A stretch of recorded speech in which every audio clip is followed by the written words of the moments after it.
First question, guys. Right here. Anthony Slaterberry, News Group. I mean, that first quarter, have you been a part of an avalanche like that before? No, it was unbelievable. Our guys were locked in on both ends of the floor, and I wish I can say, this one thing or that one thing was really good, but everything that we tried to do it at a high level, and it worked. Our guys, give them a lot of credit for coming in with the focus that they did. It was fun to watch, fun to be a part of. Marcus Thompson, Barry News Group. So one, was that because of you? Did you? what do you think it was?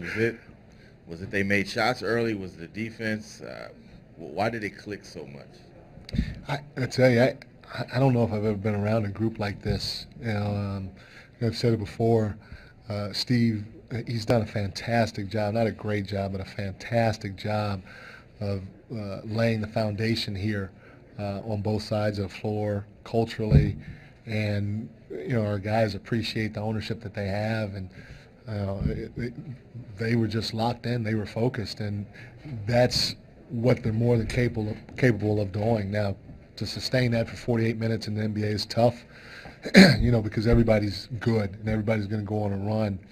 But our group, if there's any group out here, they're capable of doing that because of who they are and the foundation that Steve has laid.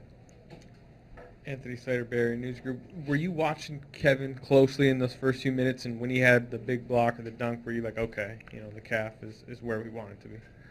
Yeah, and not just that, but just how he was running, how he was changing directions, his pace, so on and so forth, his stopping and going. We just wanted to make sure that he was going to be okay, and he's done a great job communicating with our training staff, and so they definitely were watching him the whole night and communicating back and forth with him.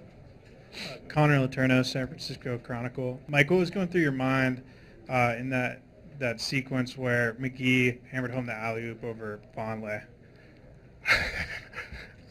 Andre, it was kind of funny because Andre was kind of like right in front of me, and he turned around and he was so like hyped, and I think he was looking for somebody to give him five, and I wanted to so bad just jump up and give him five and start dancing or something like that because I got excited too. I was like, "Your coach, play it cool." So I just sat there, but it was a phenomenal play. I mean, I thought there was no chance for that to happen. Ethan Strauss, ESPN.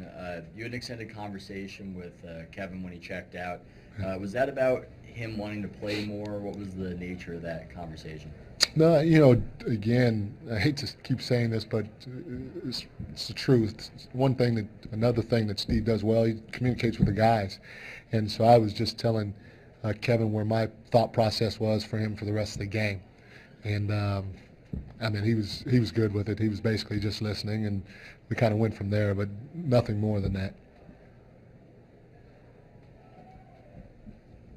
Marcus Thompson, Barry News Group. Do you think there's anything about, in that locker room where they want to show with Durant, like they can play? I know there's been talk about Durant maybe, stunting Steph Curry, or maybe the chemistry isn't there. Do you think they wanted to prove that with Durant? They're phenomenal.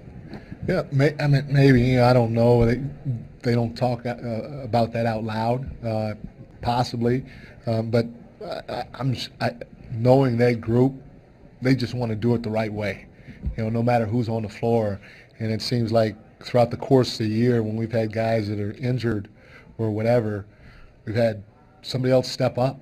And it seemed like it's been different guys stepping up at different times. So I think more than anything else, when you give a group like that, ownership of the process, they just want to do things the right way no matter who's on the floor. Lonnie Poole, NBC Sports Bay Area. Mike, sometimes before a game you can get a feel for where a team is headed before the game, just sort of a vibe in the locker room. What did you sense before this game, before you guys left the locker room today? I was talking to somebody about that earlier today. And, in the past, you kind of read your team and you feel if your team is serious and they're kind of walking around locked in, focused or whatever. you have a good shoot around, nice. Everybody got nice sweat. You're like, you know what, we might have one tonight. This team is just on a different level. I mean, they could be loose. They can crack jokes before the game. They can crack jokes during shoot around, you know, with one another, about one another, and go out and do that.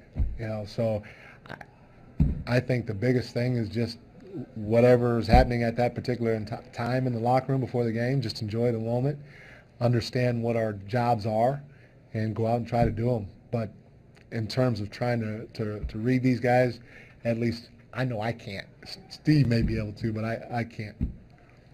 Anthony Slater, Barry News Group. You guys are obviously playing well, but you know how nicked up you guys are. Some of the guys on the team, even obviously what's going on with Steve. Will this week that you guys just got yourself a rest be good for this team? Yes, and you know, in the past, I've been in this situation before as a head coach, and you know, certain teams and certain guys, you worry about having this much time off. But I truly believe it's good for this group. So for us to be able to come in here this weekend and close the series out in 4 games, knowing that the other series is at 2-2, I think can be beneficial for our group going forward.